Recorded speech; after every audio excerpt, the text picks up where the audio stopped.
Hi, dear friends. Welcome to another episode of the 10 Laws Podcast with East Forest. I am Mr. Forest of the East. This week, I have a conversation with my partner, Marissa Radha. This is where we do the Radha Krishna Roundtable, where we basically just kind of get into the things that are getting into in our lives at the moment. And we've done these kind of on the whim, and you all say you enjoy them, so we keep doing them. And it's always fun to get a chance to, even when you're partners with someone, sometimes you go inside the mechanism of a podcast and you get a chance to talk and new things come up. You have a different form of listening. So that's always fun. So today, September 21st, 2021, if you're listening to this in a timely manner, we're performing tonight in Austin, Texas with Jon Hopkins. I'm overjoyed that this is happening. So if you can make it out, I would highly recommend it. I think it's going to be a very, very special experience where I'll be playing a ceremony concert and Jon will be premiering through a listening experience of his new full record, Music for Psychedelic Therapy. We'll have a Q&A. It's all hosted by Aubrey Marcus, so thanks to Aubrey, and looking forward to seeing everybody there. And thank you to everyone who came to the shows, the ceremony concerts in Salt Lake City and Denver. We're going to be doing more of these things in the future. We just haven't announced exact dates, but they're coming. So if you want to know, join the newsletter at eastforest.org, and we will let you know. It kind of somehow, through the magic of MailChimp, it's supposed to know what zip code you live in. So we try to geolocate those when we're saying, hey, Pittsburgh, we're coming your way. So that's at eastforest.org, and that's also where you can check out the shop and the music, and of course, our council, patreon.com/eastforest, or there's a link there about the council on Patreon. That's a group of us that are gathering. It's a way to support East Forest in this podcast. It's a way to dive deeper. We do a monthly Zoom council as a place I release some unreleased music and just share things like that. But thank you to everyone on our council, all the counselors who are supporting this podcast and the project in general. I'm going to leave it right there for now. We're kind of in the middle of traveling and hitting the road and being off the road. We're doing the Treefort Music Fest after Austin, which is awesome, in Boise, Idaho. And then our East Forest Retreat in southern Utah right after that. Okay, my friends, let's dive into this wonderful conversation with the beautiful and lovely Marissa Radha.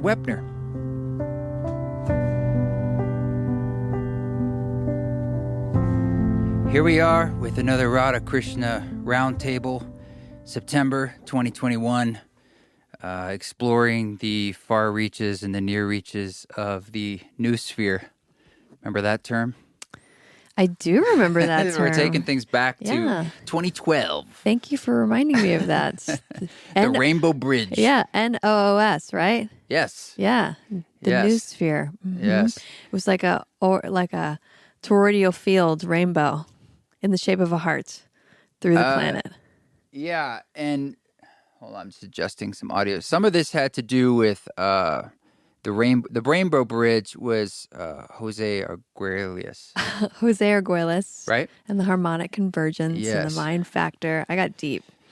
Once upon a time. I heard a talk of his. I was a big fan of the Psychedelic Salon, still am, but there was a time where early on in my process, around 2008, 2009, man, I listened to a lot of Psychedelic Salon talks. With Lorenzo. Yeah. Shout out to Lorenzo. Yeah, I got to turn you on. Keep talking, I got to turn you down. Okay. Am I too loud now? No, you're fine. It's me. Lorenzo Haggerty. Yeah. And he's been on the show, by the way. It's one of the early episodes. He's sort of a godfather of the psychedelic scene. But I remember Jose had this talk he gave, and there was this point in it where he was talking about the Rainbow Bridge, and he was really into it, and he was so earnest. And there was this point where he's like, "We can do this. We can do the Rainbow Bridge. We can do this." And that line really stuck with me, and I owe to Jose the inspiration when I tell people through myself to say, we can do this. We can do this. Because it's sort of like someone's got to be the cheerleader at times and pick up that baton and be like, hey, guys, I might have doubt myself, but we can do this. Yeah, the courage to stand on the fringe and be a leader. I mean, he was in lots of ways. He helped create Earth Day. Yeah. And he was a professor back at Evergreen State College in Oregon. His book, Surfers of the Zeruiah, was one of my most favorite early New Age books. Well, may he rest in peace. Yeah, he unfortunately passed away before the December 21st, 2012. Yeah. It was disappointing that he didn't, for me. I mean, that's just how I felt. Yeah. And we want to get into what's going on, but it's interesting that we're talking about 2012 because in some ways I've noticed there's been... Yeah, I didn't anticipate you bringing that up out the gate. Daniel Pinchbeck was bringing back his book, or something.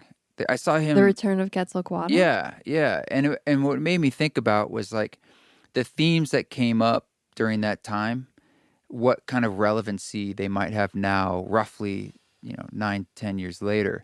And a lot of them, it's sort of, they were the early harbingers of things we're still talking about, but some people kind of threw it all out because they're like, well, nothing happened. But what happened? Of course it did. I know. You could say we're clearly in the middle of, or not middle, but we're clearly in the midst of an absolute, undeniable collapse and transition.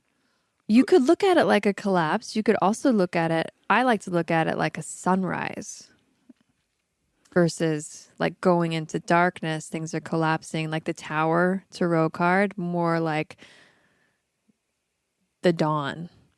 Well, to have a dawn on the other side of the planet, right? It's the sunset. And so I just sort of see it as not negative or positive, but like it's hand in hand. In order for us to have the revelation, the newness, the new world, the new earth, we have to let go of the old earth, in a sense. We have to let things fall apart. And things are falling that's apart. the thing we can agree on is things are falling apart. Yes. And so it creates a lot of angst. No. Yeah. Like I was speaking to yesterday with you, just that energy of being pissed off too, because things are falling apart. Okay, Radha, tell us about that. I mean, you've been, at times, you are normally a very positive, pretty light person, but you have a sharp edge to you, which is a beautiful thing about you. But I've noticed that some things about the pandemic have made you feel angry at times. And I'm not saying it's a one-to-one, like it's the pandemic that makes you angry, but... anger is different than pissed off. It has its own type of tell flavor. Me what you're feeling. Instead of me putting emotions in your mouth. I think it's like many people where it's exhausting that it's the center point of our lives, and it has been for so long, and it's something that's so divisive and unclear and doesn't have real boundaries or definitions or agreements, and it pisses me off that it gets to take, it's like, I don't know, that like annoying person who won't get off stage. Where it's like, I don't want to pay attention to you anymore. And then maybe that's really cold and heartless for me to say. This is not how I feel all of the time. So coronavirus has been on stage too long. It's like, no more encores. Yes, we're done. Go we're home. Done. Thank you. Okay. Next, whatever the thing might be. And so it's just a fatigue. Again, I think I'm not the only one to feel this way. And not that I think that we could, quote unquote, move on, right? But that even just talking about it is so exhausting. And here we are again talking about it. You know what? We don't need to talk about the artist formerly known as COVID much longer.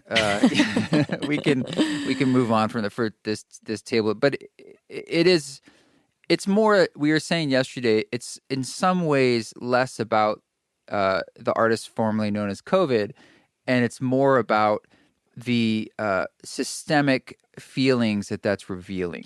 So in some ways, we're misdirecting on the surface level angry. Yes, if anything, the surface level anger gets to be about masks and are you vaxxed or you're not. Well, for me, it's the anger, the pissed off is about the fact that it's still so central. Whether or not it's vaxxed or unvaxxed or masked or not masked, that doesn't. It's the act that's because it creates polarity. Yeah. Because it's creating polarity and everyone else is getting pissed off in their own way. I feel like pissed off is the current vibration, the underlying current of most people to some degree, that we're all kind of sharing in that pisses me off. And I was saying, we were talking about this a little bit yesterday, that for me, I see that flavor of emotion, but I also feel it's more like people not. It's sort of like an unconscious rage that's coming out because we're not fully voicing the elephant in the room, which is that all of our ways of being are ending. So it's not just about, if anything, Totally. the C word is covering up. It's like a fog that's really distracting us in a way from the fact that we have so many other crises at hand. And we know that on some level in our bodies and our souls and our minds. So we start to project, in a sense, all these forms of pissed offness Yeah, and but polarization. that's the piece too, where you're saying we have all these forms of crises. That's true on one hand. And the other hand, like the sunset, sunrise, is there's so many things to be grateful for. Mm-hmm. And there's so much beauty and, magic in everyday moments and simplicity and joy. And that feels like it's being overshadowed or in some ways even taken away or limited to a greater capacity. The just enjoyment of life. Well, and we those want crises. it. We want it now, and it's sort of like We want what now? People want to do the things they want to do, and on some level, it's just like these things take time. We're in a transitionary time where I don't even mean that though. I just mean because people can get so caught up in what's wrong or the problems that they fail to see what's working and what is good and what they do have. Sure, we need gratitude journals for sure. I mean, with all apocalypse, the kind of unveiling, it's in equal measure in a lot of ways if you really look at it. With the things that are composting, there's so much new growth at the same time, and even with the Titanic sinking, the Roman Empire of the Maripoxicana going down, there's also like beautiful sunsets and people fall in love and beautiful works of art are created. All this is happening at the same time, and revelation from the heart out from people, individuals at a time, will continue to happen. And weddings and babies are still happening. Yeah, and I think it's happening more, that there's more revelation and more change and more empowerment of people. It doesn't look like that on the surface because that's not what we glorify as a culture in our media. But I think as we would both say, haven't you noticed that like just people you talk to on an individual level, almost every single person is facing their own reckonings in different ways. Everyone's gotten deeper. Yeah. Yes. Yeah. So imagine that's happening roughly around the world. But as you go deeper, where do you go? Into the shadow. Yeah. So you've been doing a lot of work, some training, trauma-informed training for therapy. Yeah, somatic experiencing. Right. Practitioner training. And there's a good argument that, the front line of the work we're going to be doing moving forward or need to do is basically all of us working with our different kinds of traumas in order to move forward and heal. That is the way through. Yeah. And so it's amazing and beautiful and wonderful, and we're doing it. What did Jose say? We can do this. Basically, you can do it. You can do this. We can do this. And people are doing it. They are going deeper, pausing, reflecting. But then when you do that, things get harder. So let's talk about this a little bit. Like how can people on an individual level, without the assistance of someone else, work with this trauma because they want to move forward? Well, I feel like a lot of it is just personal self-education of yourself. Like if you as an individual can learn your states, let's say, like how you feel when you feel really calm and relaxed and just like present, that's a state. And then I can tell my state when, like, for example, myself, I'm noticing I'm getting really pissed off and agitated and kind of like edgy. That's a different state than my resting, good, peaceful state that I'm in 90% of the time. And so it's like, I'm noticing I've shifted, and that's on me, right? Like, why is this happening to me? When we were chatting yesterday, I was even like, maybe I'm just PMSing. Right? You have to be aware of that. So that's what I'm saying. So step one is knowing your states, right? And then the other state, the other polarity goes into the hypoarousal, which is just like depressed, lethargic, tired, detached, zoned out, not present in like a shutdown sort of way. So noticing when you get there. And so you kind of have 3 levels: normal, relaxed, present, aggressive, hyper, or hypo, depressed. And when you're in one of the polarities, the waves are normal up and down throughout life. It's just the spikiness of them that's not. And so when you spike, should that be a clue to you, like, oh, how can I resource myself? How can I self-resource? If you said that you didn't have assistance of someone, right? So it's typically can be something simple like, maybe I need to eat. But maybe I need to drink water. Connect the dots for me from that, the difference between that being like your moods in present moment versus how we're working with how trauma is affecting our moods or how we want to heal that trauma. Well, it's all interwoven, where your trauma response is a survival mechanism of how you got through a past experience, one, or what didn't get to happen in that past experience that you're kind of still looping and stuck in. And so for a lot of people in a situation where they feel like, I can't do anything, I'm helpless, they shut down, right? And they kind of literally, almost in a way, disembody to get through it without feeling, or to feel as little as possible. And so that's what we might call a mood, is actually a trauma state also. Does that make sense? It does. So I would imagine, though, we could have a compounding of many small, large traumas across our lives. Yes, you absolutely so do. How can we work to, if trauma, if you say it's a stuck kind of energy, we want to release this kind of energy. What are things we can do on our own, on any level, to unstuck them? Well, that's what I was speaking to, where it's the self-resourcing, right? So first it's noticing that you're in one, and then sometimes it's bringing in the counter energy. Like if I'm in a really, let's say like aggressive, triggered, pissed off state, what could I do that would help soothe me? Like yesterday, you're like, let's go on a bike ride. Or maybe I want to take a bath, or maybe I want to play with the dogs, like to calm. Or if I'm really depressed, it's like, let's go on a run. Let's go do some yoga. Let's get active. Let's get engaged with life. Or it's servicing your body, like eat healthy food, get plenty of rest, exercise, right? Or on like a different level, the way that the energy of stress and trauma often moves through the body, whether it's happening in the moment or old, unprocessed, is through what's called a discharge. And a discharge takes the form of like shaking, trembling, quivering, crying. Yeah, that's what I've found helps move traumas. Like if something is helping me get into it or the memory, shaking, tremoring. And that can happen unconsciously. Yeah, so automatic. Sort of like I hear it though, it's a kind of allowing. Totally. Versus yes. Not. Yeah. Trusting what your body wants to do. Like, oh, my body's beginning to tremble right now. Instead of suppressing that, it's like, let that play out.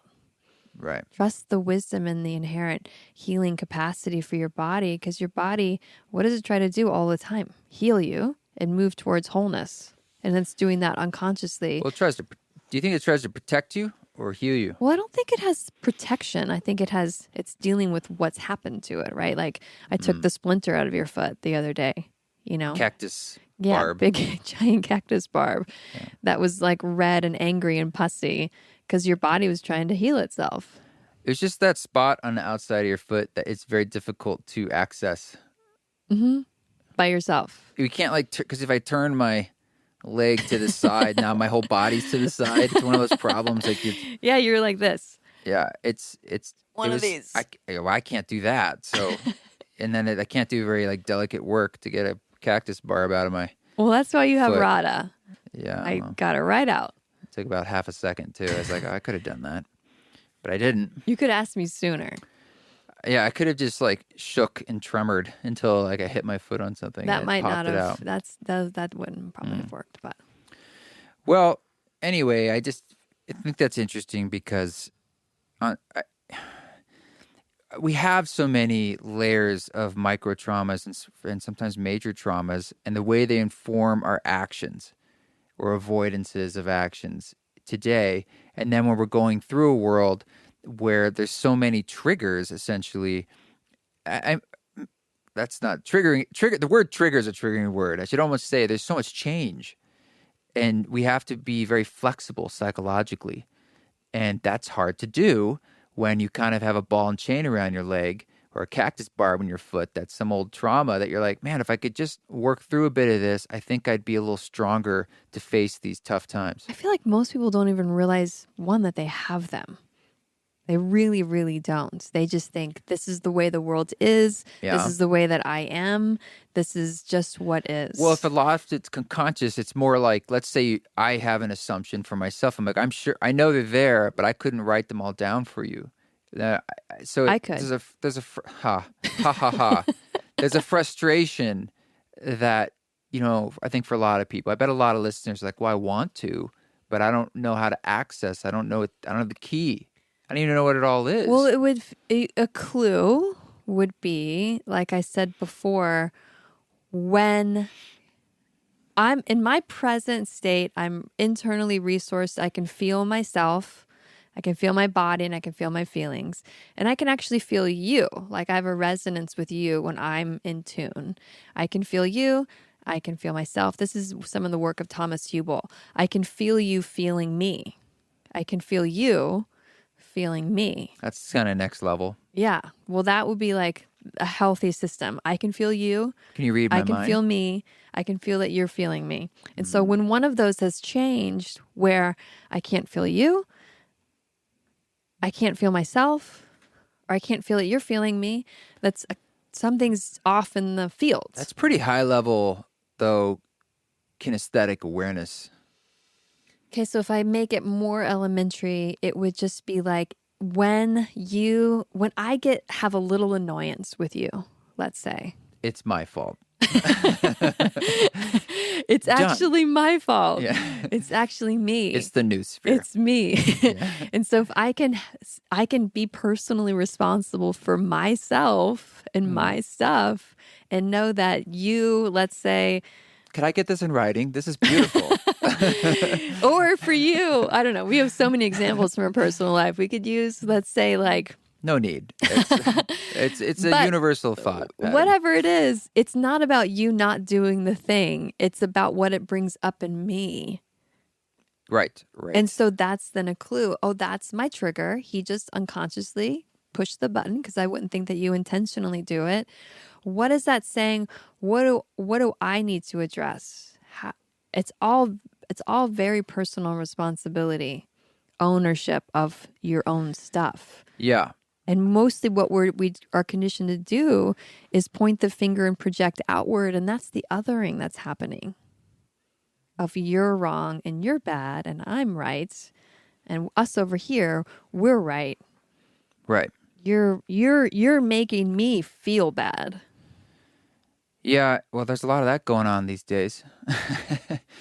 And maybe trauma is kind of like in itself a loaded word, because at times, absolutely, it can be horrific. I used to really not like the word trauma at all. The word trauma, like you're saying, because would it's such a trigger breadth me. of experience, and you're sort of saying like, yeah, these huge things can affect you, of course, but also such small, latent things. Well, it's a lot of it. There's a phrase called complex PTSD, which is Basil van der Reek, and his work with The Body Keeps the Score, where it's not what happened to you, like, violence, sexual violence, physical abuse.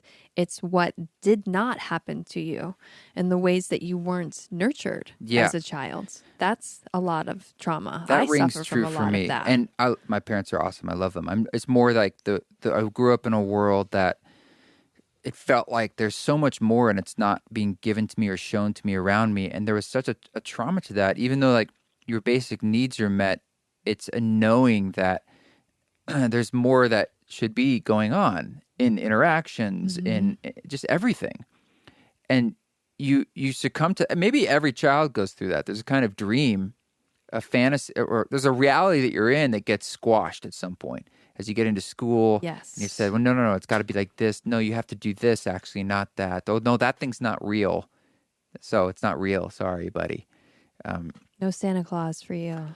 Yeah. The other piece that ties into it is what's called transgenerational But dragons trauma. are apparently Dragons real. are real. Yeah, and leprechauns. Transgenerational. Sasquatch is maybe. Transgenerational trauma is epigenetic in a sense. Yeah. And so what you're speaking to about feeling as a child, like something just feels kind of off and I don't know what it is. How that plays out in the transgenerational is like your parents are traumatized. So they're holding a field of trauma, what's not spoken, the way that they interact, the way that they behave, that they're unconscious of. And they're creating a field for you where you just feel like something isn't fitting and you don't know why because it's not spoken to and it's not consciously acknowledged. And then that goes back generations and generations of, I mean, I think about, this might be a little difficult to talk about, but just even like, we come from the generations, our lineages are of the colonizers, right? And imagine if you go back, what that took for, let's say, those of our ancestors who crossed the ocean, right? Like, how did they get here? What was that like? What was that like for them to leave their homeland? A lot of them probably came as indentured servants. I know my line life did. Sucked. I mean, right? So that just even one, leaving home and place and then coming to a new home and place and then having to have the blinders on or the level of consciousness that would allow you to subjugate others and the disconnect of just human to human. Yeah, and there's arms of that still many today, right? And that's, you could say, from the past. And you think about if we have the baton, it's been passed to us down the generations, and we're now incarnate, and it's time for us. Only those incarnate, in a sense, can do the work that echoes across the future and past generations. And that's why it's so valuable to be alive and incarnate, because your choices matter across generations. That's just something I feel. No, it's true. And it's true. But then you also think about, like, if you're carrying, in a sense, the baton of generations upon generations of mistakes, trauma, just learning. Let's say learning. Yeah. Then it makes even more sense to me when you get into the psychedelic state, why it's sometimes so profoundly the grieving or the intense or the enormity of all that karma, essentially. It's not that that's bad karma. It's just saying it exists. It's cause and effect. And if you could argue in some ways, we're living in the manifestation of all those choices, which have been real dark, a lot of it. And lots of beautiful choices that aren't, of course. And it's all there. And it's just to say, like, it's also this perfect, beautiful design. But I'm just saying there's a lot of motion to it, of that yin-yang cause and effect. And you can really tap into it. It's like, I don't know if you ever had that experience, like in a psychedelic state where you almost sense like the infinite generations around you and the grief, or of like just the enormity of just law. It's just like, wow. I mean, whew. It's humbling. But maybe that's something we're picking up on. It's that generational. Fully. And then to honor the ancestors in another way, our ancestors, for us to be here, for you to be incarnate right now, they were baller. They were such survivors. They were so smart, the things that they had to do to survive so that we could be here.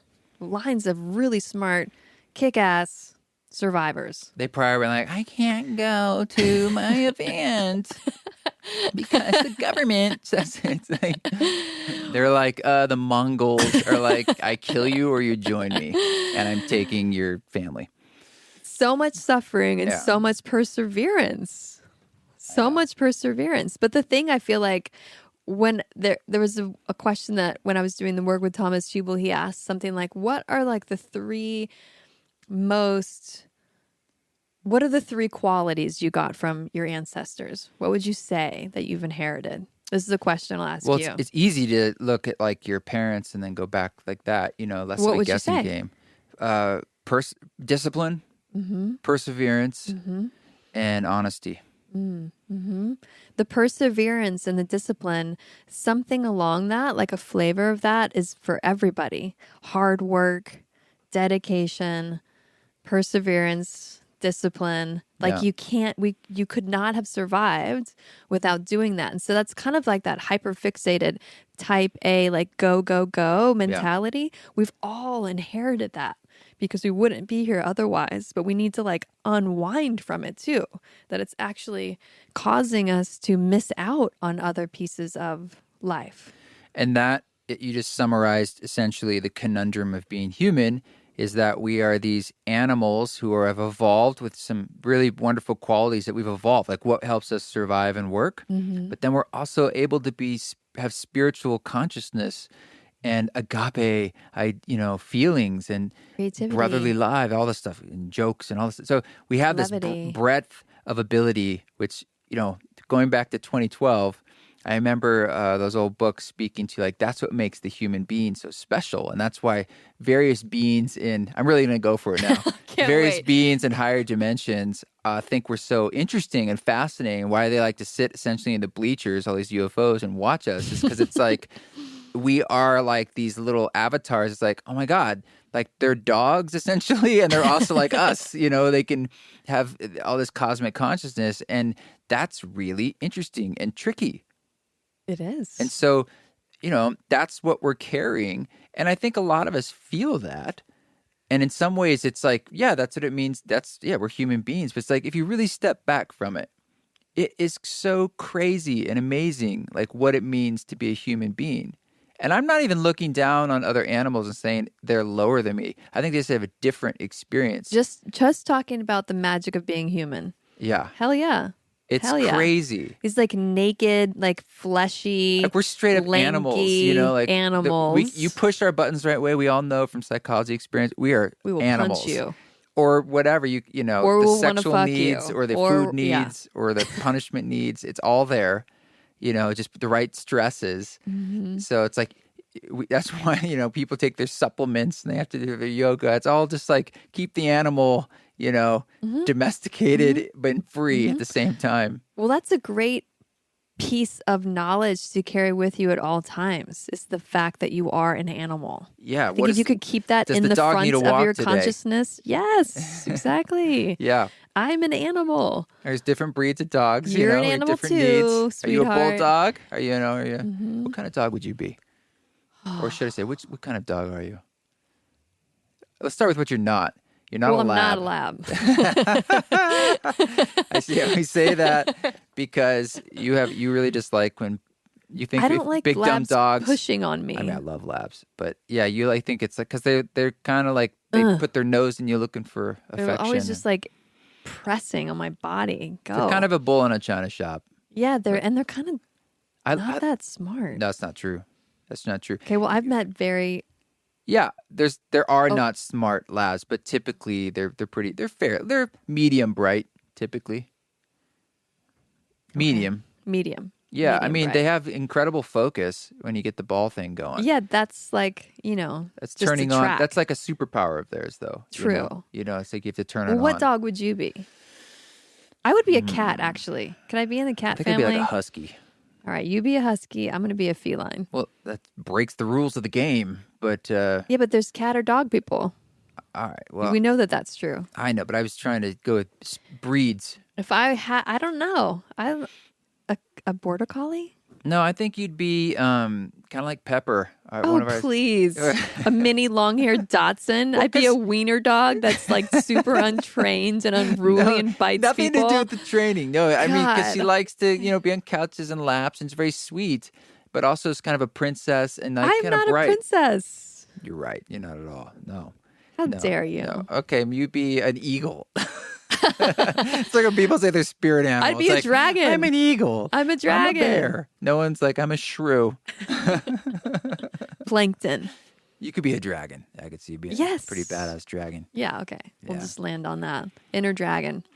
So anyway, that was us talking about what's going on in the artists that won't be spoken to without talking about it, which I think that's a better indication of it's in some crazy way, it's a symptom of this larger change, like the pandemic itself. And I know that's a crazy statement, but it's just yet another like large milestone, just like the fires, the forest burning down, and like the storms washing things away. And our even like our economic Tower of Babel. They're all symptoms. It is a symptom of collapse. I agree with that. And hubris, but more importantly, of change, of growth. It's, the only way for us to grow is to molt like a skin. The only way. There's no way we're just going to like, the snake's like, I can't just put on a different skin. I have to get rid of the old one to grow a new one. And I think we know that on a level. It's sort of like Charles Eisenstein's book, The Ascent of Humanity, is one of his first books. This basic argument that the path we're on, it's the only path. Like, so in some ways it's beautiful because it's the only way we can get to that age of reunion, as he calls it. How do you feel about that? Tell our listeners what comes up for you. The only way that we can get to the age of reunion is through this path that we're on, and it's all perfect. I can vibe that. And horrible, but I mean, it just is. It's kind of right. Like I can we lit a accept fuse. The just isness. I feel like it's a war in consciousness. But what if you took the war part out and it's more like I do feel like it's that. It's a kicking and screaming teenager that's growing up. Well, it's not a war. It's like how it's a battle for attention. Like it's a battle for your mindset. It's a battle for your beliefs. And I feel like the beliefs and the mindset and the vision that you hold is what shapes the future that we're walking into. I agree with all of that. I'm putting forth the thought experiment. If we take the word battle or war out of it, to recognize that it's not the othering. It's just sort of like a natural process. It's like, yeah, people are vying for our attention in nefarious ways. Absolutely. But am I at war with them? Well, I'll use the analogy of the yin yang, right? The light and dark polarities. What is this yin yang you speak of? The yin yang is a Taoist symbol. Are you speaking of TNC surfwear? The beginning source of consciousness, like the Hunab Ku. And so it's consciousness, the beginning source of consciousness. I love that phrase because it's like before all of this existed, it was in balance. It just was in harmony, shifting, but swirling in harmony with, on the dark side, there's a seed of what is light. And on the light side, there's a seed of what is dark. And they don't exist without each other is essentially one of the big takeaways. You can't have light if you didn't have dark because you only know them through their opposites. But I feel when I'm using that analogy, there's duality where it's either or. It's either dark or it's either light is one way. Or you want to shift into non-duality where it's neither light and it's neither dark. It just is. Like you said a moment ago, things just are. And when you can hold the space of non-duality, you're seeing the perfection in it all, the perfection in the darkness and the perfection in the suffering, as well as in the light. And again, it just is because one couldn't be without the other. You can't separate the two. It's only when you have the dark is worse than the light mindset that you then get into duality that are opposing, they're against each other versus working in harmony. One to needs create the other. Each other. Right. That's the non-dual approach. Exactly. So I think when we can hold the non-dual, I feel way more settled and less agitated internally. It's only when I get into the dual, which is my judging mind, and that's what brings me down. I think part of what happened to me recently was just like the traveling that we were doing, which we haven't done in a long time. Touring. Yeah, we're back on the road. And when I'm in airports and I'm surrounded by this sea of humans, it's depressing because my judging mind is like, ugh, what the heck is... They're in my way. Well, not that they're in my way. It's just, there's so many of us. So much toilet paper. There's so many humans we don't need this many humans. We're definitely doomed. We're using all these resources. Look at all this disposable plastic silverware, whatever it is. And that's my mind in that moment. Wherever they're going, it's totally unnecessary. I'm judging it. I'm projecting a no and an assumption. And when I'm in that place, that's division that I've just created internally. Whereas if I were to just be like in the flow and accepting, it's all beautiful. And I don't know where you're going, but I'm sure it's perfect. And you have exactly. And this plastic silverware, it's going to get composted eventually. Everything gets composted. The earth is amazing. One day we'll be inside the supernova of the entire sun that will go past Jupiter. Can you imagine that? I cannot we won't be that. around, but this earth itself will be consumed back into its mother.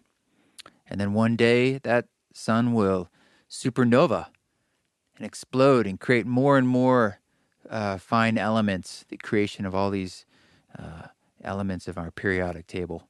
And then it will go again and go again and go again. And it's all temporal. But it's just this wonderful campus. I think it just feels like the tuition's getting a little higher every year. And we're all just like, man, what happened to my scholarships that I felt like I had when I was 5?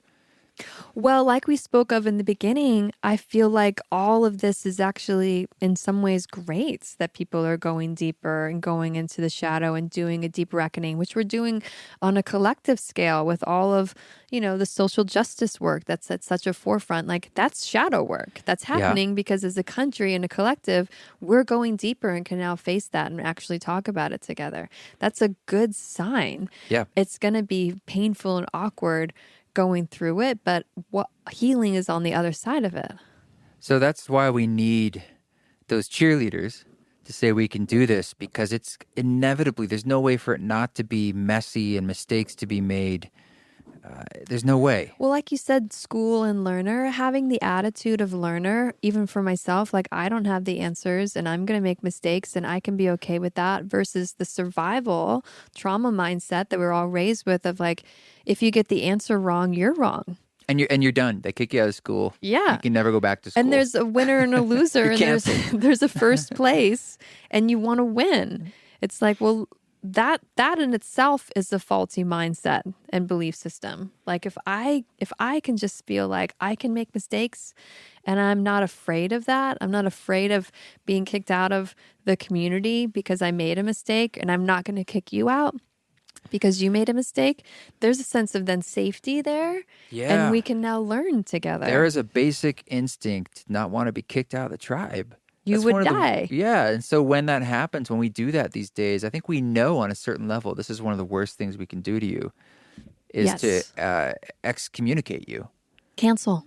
Right. That's the modern term for excommunication. It's the digital excommunication, but that is the main kingdom now, is the noosphere, is the is the internet. It's the digital landscape of our lives, which is a huge part of our connectivity. It's the connective tissue of who we are. And so when we're like, say, we'll excoriate you on it if you're on it, and if you're off it, please just disappear, essentially. It's cruel. It really is cruel. And in a lot of ways, it's dodging what's at hand. It's like, well, it's clearly, we all have then, now it looks like it's triggering various traumas here. So it's like, do we want to grow and learn together, or do we want to just avoid it and make more traumas? Mm-hmm.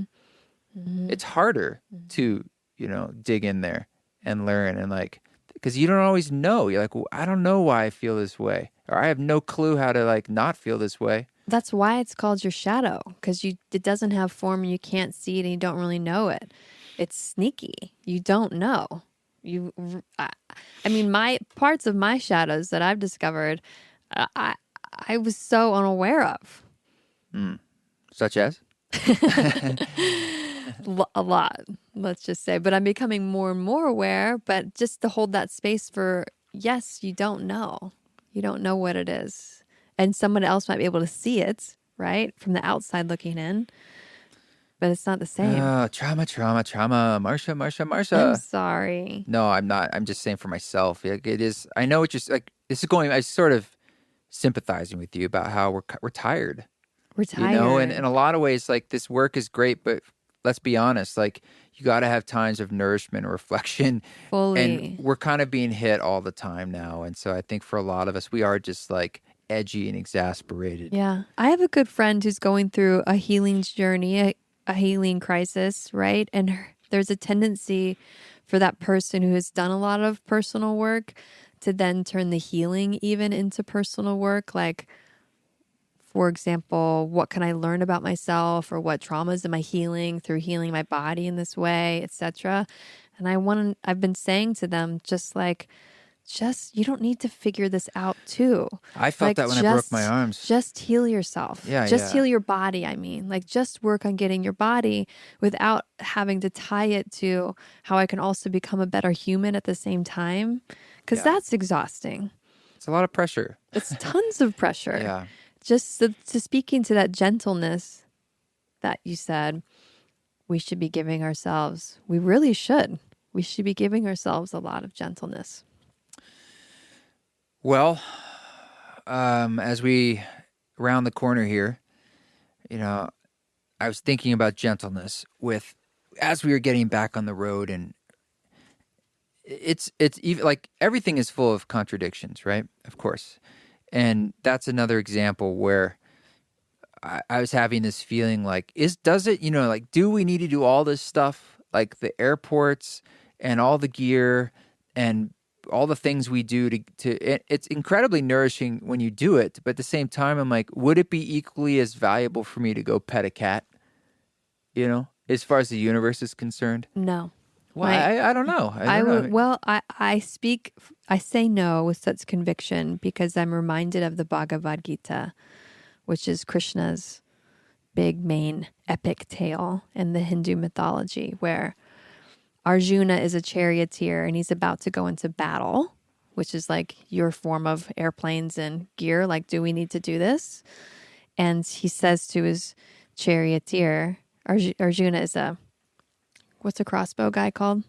An archer? An archer.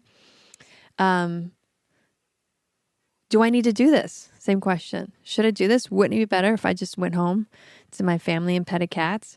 And Krishna says to him, the whole tale is Krishna talking to Arjuna about his dharma. And he says, dharma is like your life's path, what you're here to do in the world, your life's passion and service. And you have to do your service. Doesn't he also say he doesn't want to kill his friends? Arjuna says that, and he says it doesn't matter. That's still part of this dharma. It's still part of this play. That's like me saying I don't want to hurt the planet by traveling. I don't want to. Right. I there's all these things that I'm like, there's no perfect answer. Well, your dharma is East Forest, is performing, is giving those moments that we just did in the ceremony concerts of deep healing and connection and gentleness. Like, you're providing a place for people to come and lay down for a couple hours and receive you and your transmission. But you see personally, it's not sorry to interrupt you, but it's embarrassing. And so I'm saying... What's embarrassing? Well, look, you see, though, how that also bleeds off to you in the stress that I feel, or the cost. There's a cost. There is a cost. There's a physical cost, there's an emotional cost, and an energetic cost is really big. And I'm not saying that's a bad thing. It's not at all. That's sort of also like, it's honorable to put will in and say, look, we have to chop some wood. We got to pick up this, it takes work. Well, your dharma is East Forest. And when you say yeah, babe, but it causes you a lot of stress because I get super grumpy and edgy and, peaked out before I perform, and that's hard on you. That's true. But because I have self-awareness, I don't take it personally. And it's like, oh, here's this moment the day before the show where things get hard. Okay, this is hard moment. And I'm not needing anything from you because I know in that moment, my role is to be of service to you and help keep you grounded and clear and calm and get you to the stage. For that. And get you to the stage. And I see it all. I can see it all. Focusing of the energy in which the closer you get, the more you're focusing in. It's sort of like keeping a pot on simmer. You don't want to drop the energy, but you don't want to boil yet, and you have less and less bandwidth for the other things. And I mean, it gets to be like everything, like conversations, tasks. It's just like everything starts to pull away from that, as focusing, slowly narrowing in, and then you do the event, and you can release it all into the event, and then it feels like such a release. Yeah. Afterwards, because it was just that, right. a release. So I've been through that, what you've just described with you, so many times that it's not new. It's just like, this is the formula. We'll get through it and it'll be beautiful and you'll recalibrate again. But there's an intensity to it for you on the front end that I hold a lot of space for to assist. You do. No, and I'm so, very grateful. It's fine. That's part of my dharma. Just talking about it makes me feel like stressed out. That's what Radha does. Radha and Krishna, I'm helping you, babe. It's okay. And you know. So is it worth it? Whether or not it is, it's your dharma. And I think if you stopped doing it, you would be quite unfulfilled. It's 11:11 right now, by the way. That's Maharaji saying, continue, love Krishna. This woman, that's he saying. Yes, I love you. I thank you. I really appreciate that. And I do things for you in different, similar ways, but we all support each other, of course, and we can witness these swings and recognize them for what they are. In a sense, it's the meat body and the mind body and the soul body coming together for various tasks, and recognizing as part of that's my animal sense, right? Like that's part of you get afraid. Well, it's the animal like starting to be like, I need to back myself into a corner because I'm vulnerable, and I need to like get my energy because I'm going to have to go on this big run or something. Yeah. And it's a kind of protecting, a marshaling of energy, because you know what you need to do with that energy in the near future. I get it. Yeah. I see it. I witness it. You work through it. And yes. I've been dealing with this shit though for because I felt the same thing back in like graduate school and even high school, and before that when I was doing acting, and that same feeling of like nervousness essentially, and it's weird to get used to getting nervous. It doesn't mean you don't get nervous. You do get nervous. You just get very used to that feeling. As uncomfortable as it is, it's like, here it is again. And it's that stepping back and saying, I know this will have a process, instead of attaching to it and saying like, I'm fucked, or, Yeah. Flipping the table over, running out. Which I have those feelings. I know you do. But I just learned to sort of watch them and be like, oh, there's that feeling. Precisely. And then take a breath. Yeah. And you do things, you have many tools and many techniques to help you navigate that. Like, it's like a storm, you're taking the ship through the storm. Yeah. And it's your dharma, it's your purpose. Krishna, one of my favorite lines in the Bhagavad Gita is he says to Arjuna, it's better to do your dharma imperfectly or not well than to try to do another person's dharma and do it well. Yeah. So it's really helping you to just be true to you.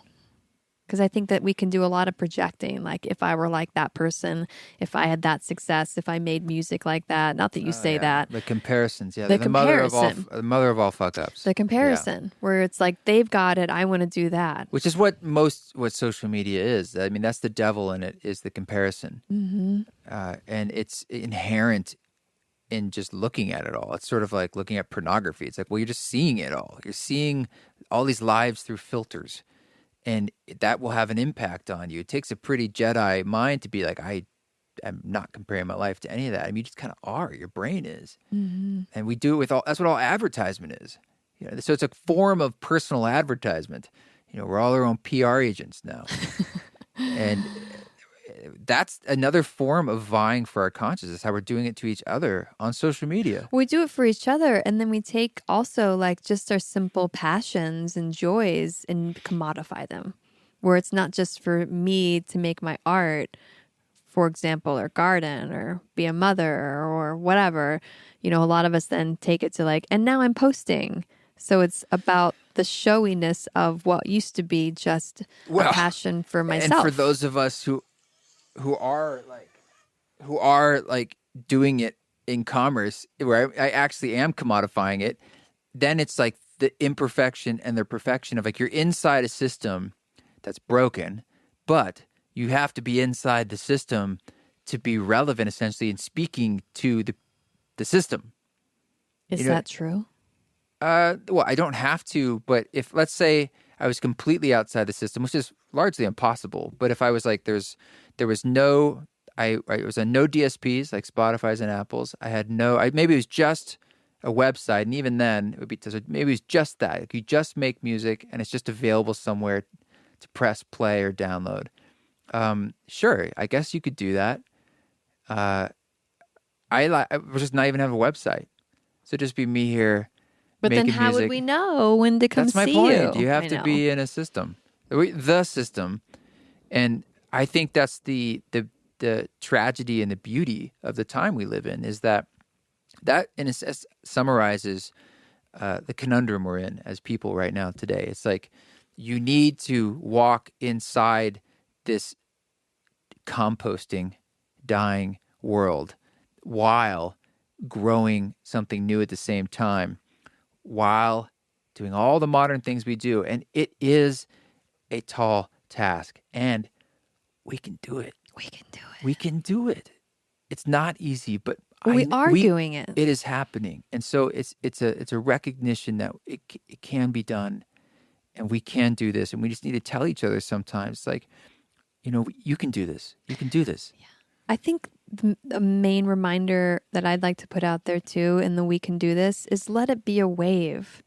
Like, you're not going to do it. We're always going up or peaking. It's not going to be all this. It's going to go like this. That's just the nature of reality. So when we can do this, it's like active, passive, resting, going. Let yourself ride the waves. On that note, I think that's a beautiful place to pause and end for now. Okay.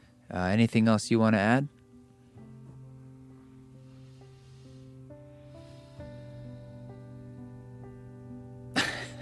Perfect. That's a perfect thing to add, just perfection and silence. Well, thank you, Radha, for joining us for another Radha Krishna Roundtable. Thanks, Sonny. Love you. It's always a pleasure. We'll get back to the road and the world and the yin-yang spin. Thanks so much, Radha, for joining us for another Radha Krishna Roundtable. Check out her website. It's marissaradhawepner.com, WEPPNER, and Radha is RADHA. You can catch us both at the Treefort Music Fest, which is coming up. It's basically on September 25th this month. We'll be doing yoga for it, and I'll also be performing a set at the Treefort Festival, a ceremony concert. And then we're both hosting the retreat down in southern Utah that is sold out, but we're also, I think, not depending on when this, I don't know where it'll be in a few days when this comes out, but there's a couple spots left for our Esalen retreat, the Esalen Hot Springs in Big Sur, California. But there'll be more opportunities in 2022 for sure. Just sign up at eastforest.org for the newsletter, and we'll let you know. And thank you for everyone who reviews the podcast. It means a lot, and shares it. You can always say hello at team@eastforest.org. And of course on social media, at East Forest on Instagram, and at East Forest Music on all the other platforms. Thanks, friends. Thanks again for those who came out to the live shows. You guys keep walking your walk. Don't take any shit, but if you do it with grace.